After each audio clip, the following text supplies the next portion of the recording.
அத்தியாயம் 7. வரலாற்றின் வாயிலில்.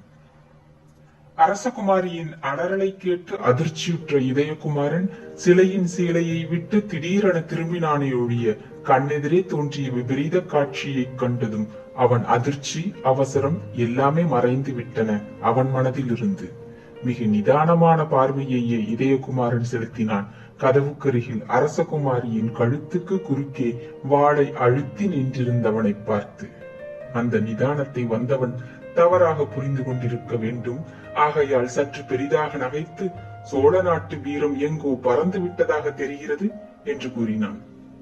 இதயகுமாரன் கோபத்துடன் செயல்படும் சமயங்களை விட அவன் நிதானப்படும் நேரம் மிக அபாயமானது என்பது சோழ நாட்டில் சர்வ சகஜமாக தெரிந்த விஷயமாயிருந்தாலும் கருவூரில் அது தெரியாததால் அரசகுமாரியை சிறைப்படுத்தியவன் இதயகுமாரன் நிதானத்தை அடக்கம் என்றும் கோழைத்தனத்தால் ஏற்பட்ட செய்கை என்றும் மதித்தான். தவிர வந்தவன் வாலிபனாயிருந்தாலும் அவன் நல்ல உயரமும் வருமனுமாயிருந்ததால் அவனுக்கு உள்ள வயது சிறிது அதிகமாகவே தெரிந்தது. நன்றாக வளர்ந்து பயங்கரமாக முறுக்கிவிடப்பட்ட மீசையின் ஓரங்கள் இரண்டும் குத்தூசிகள் போல நின்றிருந்ததாலும் கண்ண கதுப்புகள் அளவு மீறி புடைத்திருந்ததாலும் ஏதோ ஒரு சிறிய ராட்சசன் நிற்பது போலவே தோன்றியது அவன் தோரணை. உருண்ட பெரிய கண்களில் அச்சம் லவகேசமும் இல்லாததால் உண்மையில் அவன் பெரிய வீரனாகத்தான் இருக்க வேண்டும் என்ற முடிவுக்கு வந்த இதயகுமாரன் இத்தனையிலும் அந்த கண்களில் சிறிது சலனமும் இருந்ததால் அவன் பெரிய வஞ்சகன் என்பதையும் வஞ்சகம் வீரத்தை ஓரளவு அடக்குகிறது என்பதையும் தீர்மானித்துக் கொண்டான். இதயகுமாரன் நிதானமும் போக்கும் மிக விசித்திரமாயிருக்கவே அரசகுமாரியை பிடித்திருந்த வாலிபன் வியப்பு நிரம்பிய கண்களை இதயகுமாரன் மீது நிலைக்க விட்டான். கையில் பாய்ந்த குருவாளை எடுக்காமலும் அரசகுமாரியை காப்பாற்ற விரையாமலும் தன்னையே அவன் ஏன் உற்று பார்க்கிறான் என்று நினைத்ததால் தான் எதிரியை பற்றி முதலில் போட்ட எடை தவறோ என்ற சந்தேகமும் அந்த வாலிபனுக்கு ஏற்படவே, ஏன் விழிக்கிறாய் என்று வினவினான் சிறிது சீற்றத்துடன். இதயகுமாரன் ஏதோ சிந்தித்தான் ஒரு வினாடி. பிறகு அந்த வாலிப வீரனை நோக்கி, உன் தந்தை யார் என்று வினவினான் சர்வசாதாரணமாக.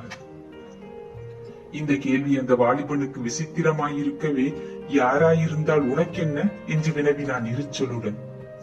உங்கள் வீடு சங்கு அறுப்பவர் வீதியில் இருக்கிறதா? இரண்டாவது கேள்வி நிதானமாக எழுந்தது இதயகுமாரனிடமிருந்து. என்ன உளறுகிறாய்? சீறினான் அந்த ராட்சத வாலிபன். உளரவில்லை.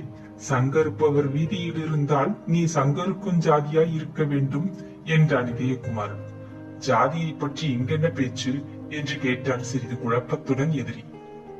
தொழிலை பொறுத்துதான் ஜாதி, அதனால் கேட்டேன் என்ற இதயகுமாரனை சினத்தால் சிவந்த கண்களால் நோக்கினான் அந்த வீரன். எதை கொண்டு என்னை சங்கரிப்பவன் என்று தீர்மானித்தாய் என்றும் வினவினான் உஷ்ணத்துடன். அரசகுமாரியின் கழுத்து வெண்மையான வடம்புரி சங்கு போல இருக்கிறது, உன் கத்தி அதற்கு குறுக்கே இருக்கிறது என்று கூறினான் இதயகுமாரன். வர்ணனையில் ஈடுபடுகிறீர்களோ?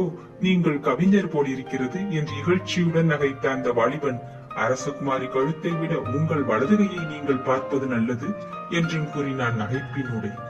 இதயகுமாரன் இதழ்களில் குறுநகை விரிந்தது. அதுவும் நியாயம் என்று எதிரியை நோக்கி தலை தாழ்த்திய இதயகுமாரன் குருவால் பாய்ந்து விட்டதால் குருதி சொட்டிக் கொண்டிருந்த தனது வலதுகையையும் அதில் அப்பொழுதும் தொங்கிக் கொண்டிருந்த குருவாளையும் நோக்கினான். அப்பொழுது சொன்னான் அந்த வாலிபன், இளையவேல் வைக்கும் குறி என்றும் தவறியது கிடையாது என்று. அடுத்த வினாடி இளையவேல் சிறிதும் எதிர்பாராத துரித சம்பவங்கள் நிறைவேறின.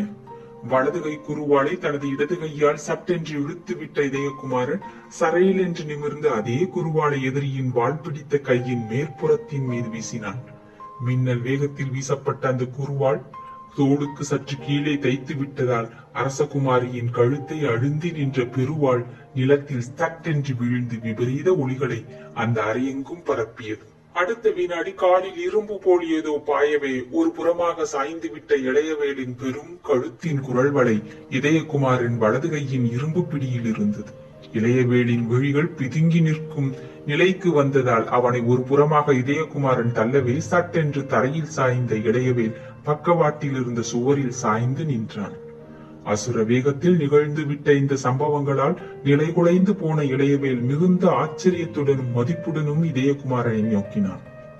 இதயகுமாரன் அவனை நோக்கி, இளையவேல், நீ ரத்தின கொள்ளர் பட்டறை கதவை இடித்து அதட்டியதுமே அரசகுமாரி அச்சமுற்றாள்.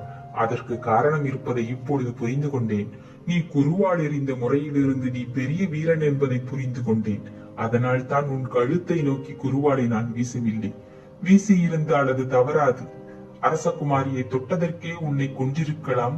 தொட்டது மட்டுமல்லாமல் அவள் கழுத்துக்கு குறுக்கே வாளை அழுத்தியதற்கு நிச்சயமாக கொன்றிருக்கலாம். அது உனக்கு சரியான தண்டனையாகும். அதை நான் உனக்கு அளிக்காததற்கு உன் வீரம் காரணம், தவறாத என் குறி காரணம்.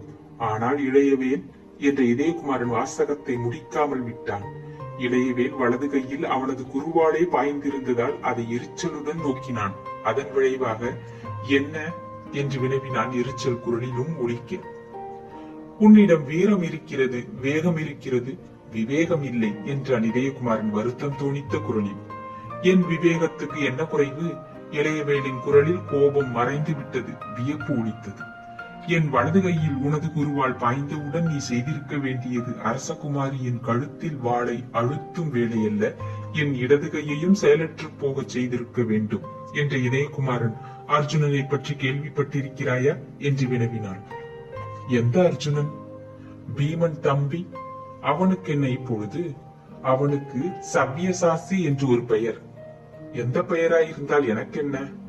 2 கையாலும் வில்லை விடும் திறமை இருந்ததால் அவனுக்கு அந்த பெயர். நானும் ஒரு வகையில் அர்ஜுனன் போலிருக்கிறது. இளையவேலின் கேள்வியில் இகழ்ச்சி ஒலித்தது. தற்பெருமை எனக்கு பிடிக்காது. இருந்தாலும் என் குருவாளை நான் இடது கையால் வீசியதை நீயே பார்த்தாய். 2 கையாலும் நான் போரிட முடியும் என்று சுட்டிக்காட்டிய இதயகுமாரன், ஆகையால் நீ எனது இடது கையையும் பயனற்றதாக செய்திருக்க வேண்டும். அதை செய்யாமல் அரசகுமாரியை தொட்டாய் என்று கூறினான். இதை சொன்ன போது இதயகுமாரன் குரலில் லேசாக சினமும் ஒலித்தது. இதயவேல் இந்த குற்றச்சாட்டை பற்றி லட்சியம் செய்யவில்லை. கலியுக அர்ஜுனரே, நீரும் ஒரு தவறு செய்திருக்கிறீர் என்றான் சினத்துடன். என்ன தவறு இளையவேல் என்று கேட்டான் இதயகுமாரன். போகும் இடங்களில் எல்லாம் அர்ஜுனன் ஒரு பெண்ணை அபகரிப்பதாக புராணம் சொல்கிறது. நீயும் அரசகுமாரியை என் வீரர்கள் எதிரில் கவர்ந்து சென்றாய். ஆனால் இங்கு ஒரு இளையவேல் இருப்பான் என்பதை நீ உணரவில்லை. அது மட்டுமல்ல, இந்த இளையவேலுக்கு அரசகுமாரி முறைப்பெண் என்பதையும் நீ உணரவில்லை. உணர்ந்திருந்தால் அரசகுமாரியை நான் தொட்டதை தவறாக நினைத்திருக்க மாட்டாய் என்றான் இளையவேல். அதுவரை ஏற்பட்ட துரித நிகழ்ச்சிகளையும் பிறகு நிகழ்ந்த அந்த இருவர் உரையாடலையும் கவனித்துக் கொண்டு ஒரு புறமாக ஒதுங்கி நின்றுவிட்ட அரசகுமாரி இளையவேலை எரிக்கும் கண்களுடன் நோக்கினாள். முறைப்பெண்கள் எல்லோரையும் முறையுள்ளவர்கள் மனம் புரிந்து கொண்டதாக சரித்திரமில்லை. தவிர திருமணத்திற்கு முன்பு நீ என்னை தொட்டது தவறு. அதற்கே உனக்கு மரண தண்டனை உண்டு என்று சீரமும் செய்தாள். எந்த மனிதனும் எப்பேற்பட்ட வீரனும் சில வேளைகளில் அசட்டுத்தனத்தை காட்டுகிறான் என்பதை இளையவேல் அப்பொழுது நிரூபித்தான். நீ இவனிடம் மயங்கி இருக்கிறாய் என்று கூறினான் இளையவேல் ஆத்திரத்துடன். இந்த இடத்தில் இடை புகுந்த இதயகுமாரன், இளையவேல் அரசகுமாரியை பற்றி பேசும்போது எச்சரிக்கையுடன் பேசுவது நல்லது என்று எச்சரித்தான். இந்த நாட்டு சேனாதிபதியிடம் பேசும்போது நீயும் சிந்தித்து பேசுவது நல்லது என்று மறைமுகமாக தனது பதவியை உணர்த்தினான் இளையவேல். இதயகுமாரன் புருவங்கள் வியப்புடன் மேலே எழுந்தன. நீயா சேரர் சேனாதிபதி என்று வினவினான் வியப்பின் சாயை குரலில் படர. ஆம், மன்னரால் நியமிக்கப்பட்டவன் என்றான் இளையவேல். மன்னருக்கு எனது அனுதாபங்கள் என்றான் இதயகுமாரன். இதில் அனுதாபத்திற்கு என்ன இருக்கிறது? இளையவேலின் கேள்வியில் சினமிருந்தது. அவசர குடுக்கையான சேனாதிபதியை வைத்துக் கொண்டு சேர மன்னர் என்ன செய்ய போகிறாரோ என்று அனுதாபம் காட்டிய இதயகுமாரன் மேற்கொண்டு பேச்சை வளர்த்தாமல் இளையவேலை அணுகி அவன் கையில் தைத்திருந்த குருவாளை பிடுங்கினான். அரசகுமாரியை நோக்கி, அரசகுமாரி, நீங்கள் அந்த சிலையிடம் சென்று அதன் பின்புறத்தில் உள்ள சேலையில் சிறிது கிழித்து கொண்டு வாருங்கள். அதற்கு இளையவேலின் குருவாளையை எடுத்துக் கொள்ளுங்கள் என்று கூறி குருவாளை அவளிடம் நீட்டினான். அந்த குருவாளை எடுத்துக்கொண்டு அழகு சிலையை நோக்கி செல்ல முயன்ற அரசகுமாரியை பார்த்து, அந்த சிலையின் மார்பில் புலித்தலை போல மச்சம் இருக்கிறதா என்றும் பார்த்து வாருங்கள் என்றும் சொன்னான். அரசகுமாரி அவனையும் பார்த்து தனது கையில் திணிக்கப்பட்ட இளையவேலின் குருவாளையும் பார்த்தாள். பிறகு இளையவேலை நோக்கினாள் ஒரு வினாடி. அடுத்து ஏதும் பேசாமல் சிலையை நோக்கி நடந்தாள். தன் உடலால் சிலையை மறைத்துக் கொண்டு அதன் மார்பு துணியை மெல்ல விலக்கி நோக்கினாள். தன்னை நோக்கி சீறுவது போன்ற புலிமுகம் அச்சமொன்று அதில் இருந்ததால் ஒரு வினாடி பிரேமை பிடித்து நின்றாலும் அடுத்த வினாடி இதை மறைத்துக் கொண்டு சீலையால் சிலையின் மார்பையும் மூடிவிட்டு அதன் பின்புறத்தில் தொங்கிய சிலையின் ஒரு சிறு பகுதியை குறிவாளால் கிழித்து அதை கொண்டு வந்து இதயகுமாரனிடம் கொடுக்கவே அவன் அதை கொண்டு இளையவேலின் கையை கட்டி ரத்தத்தை நிறுத்தினான். இந்த பணிவிடையெல்லாம் இளையவேளுக்கு பரம விசித்திரமாயிருந்தாலும் இதயகுமாரன் சொற்படி இளவரசி நடந்து கொண்டது அவனுக்கு வேப்பங்காயாய் இருந்ததால், உன் கை காயத்துக்கு என்ன செய்வதாக உத்தேசம் என்று வினவினான். என் கையில் குருவால் அதிகமாக ஊடுருவவில்லை, லேசாகத்தான் அழுந்தி இருக்கிறது. அதை கையாலேயே அழுத்தி ரத்தத்தை நிறுத்திவிட்டேன். அதிக ரத்த சேதம் இல்லாததால் ஆபத்து ஏதுமில்லை என்று விளக்கிய இதயகுமாரன் தனது வலது கையை காட்டினான். ரத்தம் அநேகமாக நின்றிருந்ததையும் சிறிது கசிவை தவிர வேறு எதுவும் இல்லாததையும் கவனித்த இளையவேல், அடுத்து நீ என்ன செய்ய உத்தேசம் என்று வினவினான். இதயகுமார் ஒரு வினாடி சிந்தித்தான். நமது விரோதத்தை வாட்போரால் வேறு ஒரு சமயத்தில் தீர்த்து கொள்ளுவோம். முதலில் நீ இங்கு எப்படி வந்தாய்? இந்த வழியை உனக்கு காட்டிக் கொடுத்தது யார் என்று விசாரித்தான். ரத்தின கொள்ளன் அச்சுதன் என்று மரியாதையின்றி பேசினான் இளையவேல். அவரா? ஆம், கதவு திறக்காததால் கதவை உடைத்து விட ஏற்பாடு செய்தேன். அந்த சமயத்தில் கையில் ஒரு பெரிய ரத்தினத்துடனும் சாமணத்துடனும் அச்சுதன் கதவை திறந்தான். அவனுடன் வேலை செய்யும் இன்னொருவன் ரத்தின பணியாளன் பாயில் உட்கார்ந்து குனிந்து ரத்தினம் ஒன்றை பரீட்சை செய்து கொண்டிருந்தான். அவனிடம் எனக்கு வேலை இல்லாததால் அச்சுதனை மிரட்டி இந்த ரகசிய வழியின் மர்மத்தை கக்க வைத்தேன். இங்கு வந்ததும் இங்கு ஒரு கிழப்பைத்தியம் வழிமறைத்தான். அவனை பிடித்து தள்ளிவிட்டு அவன் மடியில் இருந்த சாவியை பிடுங்கி கதவை திறந்து வந்தேன். அப்பொழுதுதான் நீ சிலையை துயிலூரிய முயன்று கொண்டிருந்தாய் என்று விளக்கினான் இளையவேல். அவன் குரலில் அவன் சாதனை பற்றிய பெருமை விரிந்து கிடந்தது. இதயகுமாரன் இந்த விவரத்தை கேட்டதால் சாந்திக்கு அறிகுறியாக பெருமூச்சு விட்டான். நல்ல வேளை, இவன் அவரை ரத்தின பணியாளனாக நினைத்து விட்டான் என்று தனக்குள் சொல்லிக் கொண்டு, சேனாதிபதி, தாங்கள் இனி வந்த வழி செல்லலாம், நான் தடை செய்ய மாட்டேன் என்று கூறினான். இளையவேலின் கண்களில் சினம் துளிர்த்தது. அரசகுமாரி என்று விசாரித்தான் இளையவேல். இன்னும் சிறிது நேரம் அவர்களுக்கு இங்கு அலுவல் இருக்கிறது, அவர்களுக்கு எந்த ஆபத்தும் இல்லை, தாங்கள் சென்று வாருங்கள் என்ற இதயகுமாரன் அறை கதவை திறந்து விட்டான். இளையவேல் வெளியே செல்ல மறுத்து, அரசகுமாரி என்னுடன் வந்தாளொழிய இந்த இடத்தை விட்டு நகரமாட்டேன் என்றான். அந்த சமயத்தில் கிழவனின் வெறிபிடித்த சிரிப்பு மீண்டும் கேட்டது. கதவை அடைத்துக் கொண்டு அவன் நின்றிருந்தான். அவன் கண்களில் வெறியின் சாயை பூரணமாக விரவி கிடந்தது. அவன் வெறி பிடித்த பார்வை அந்த அறையை ஒரு முறை அளவெடுத்தது. கடைசியாக இளையவேல் மீது நிலைத்தது. அவன் கையில் இருந்த கட்டை பார்த்ததும் கிழவன் வெறியுடன் சீறினான். கூனி இருந்த உடலுடன் இளையவேல் மீது வெகு வேகமாக பாய்ந்து அவன் குரல் வளையை தனது விரல்களால் பீடித்தான். ராஜமாதாவின் சிலையை யார் அறுத்தது? அது உன் கையுக்கு எப்படி வந்தது என்று கூறினான். கிழவன் கையில் யாருக்கும் இல்லாத பலம் இருந்தது. அவன் பிடியால் ஸ்மரணை தப்பியது சேனாதிபதி. அவன் கால்கள் துவண்டன. மெல்ல மெல்ல தரையை நோக்கி இறங்கினான், சாய்ந்தான். கிழவன் அடுத்து இதயகுமாரன் மீது தனது வெறிக்கண்களை திருப்பினான். மீண்டும் சிலை மீது கண்களை ஓடவிட்டான்.